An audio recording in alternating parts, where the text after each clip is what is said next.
Hey everybody, man, the sea bass are biting, so I thought I'd come by my favorite tackle store, one of my favorite tackle stores, Young's Fishing Tackle.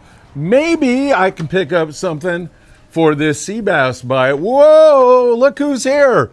Lane Kilian. Lane, what's up, my friend? Hey, what's going on, guys? Good to see you. Yeah, you as well. Welcome in. Young's Tackle, Bellflower, California. Super stoked to be here. This is, just like Phil, this is one of my favorite tackle shops as well, so we're happy to be here. All right. Man, the sea bass are chewing up a storm in the Channel Islands. Lane, we're a little concerned about it, but they are on the bite. Before you get into a great tackle tip, you have an Instagram page, a YouTube channel. Fill us in. Oh, yeah. So for those who have not seen me before, my name is Lane Kilian. You can find me on YouTube at Lane Kilian, and Instagram is lane.kilian. I also do have a TikTok, but I'm not on that quite as much. Instagram, best place to find me. All right, we want to catch some sea bass. One way that they're catching them is on these flukes. Why don't you talk to us a little bit about how to fish those things? Absolutely. So right here on the table, we have the bread and butter of sea bass fishing right here. I'm an artificial guy. You can catch them on squid, obviously, but this right here, if I was going fishing tomorrow, this is what I would tie on.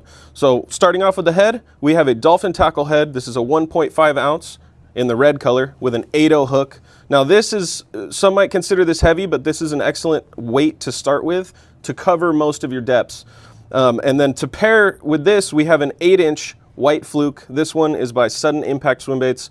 Excellent fluke. These have a floating type of plastic, so you do get a little bit slower of a fall.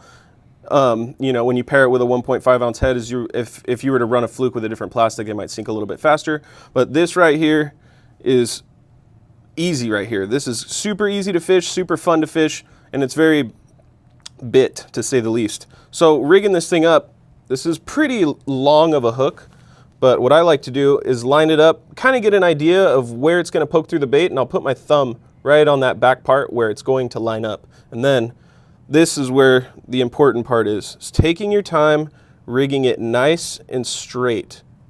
Now it's worth it to take your time with this. Go nice and slow and check it as you go. You want to make sure that when you're presenting this bait to the fish, that it is running straight and optimal for what you got going on. That'll increase your chances of a bite. So before I push this up over that hook keeper or the lure keeper, kind of check it out. Make sure it's going to line up nice and straight, nice and slow. Push it all the way up. Once you get it up, I like to give it a good pinch around that. So those air pockets and stuff, it'll suck the plastic right down on that head. And there you have it. That is a super straight, sudden impact 8-inch fluke on a 1.5 ounce dolphin tackle head. All right, that is great stuff. Now, another question for you. How do you fish the bait? Do you make a cast with it? How do you work it? How do you fish that bait? Yeah, so there's a lot of ways to fish it. Basically, as long as it's in the water, and free spool, you can lift the rod tip, let the rod tip go back down, and this thing is going to dart around in the water, super erratic. And that's what you want, right? You want this thing to be moving around like a squid. Another good tip I can give to you is if you ever look, you can look at videos on how squid react in the water. You kind of want to imitate that. So if it were me, getting up to the spot, make a pretty long cast with this thing, and then I would hold the rod up like that and give it 2 pops, and then lower the rod tip, let that thing flutter back down. 2 pops, lower the rod tip, let it flutter back down. And you can work a lot of different depths with this. Start up shallow, bringing it down the bank, getting that drop off. You want this thing to be kind of zooming around. So when you pop that rod tip, this thing is going to go whoom, whoom up, and then it flutters back down like that, just like a squid would naturally.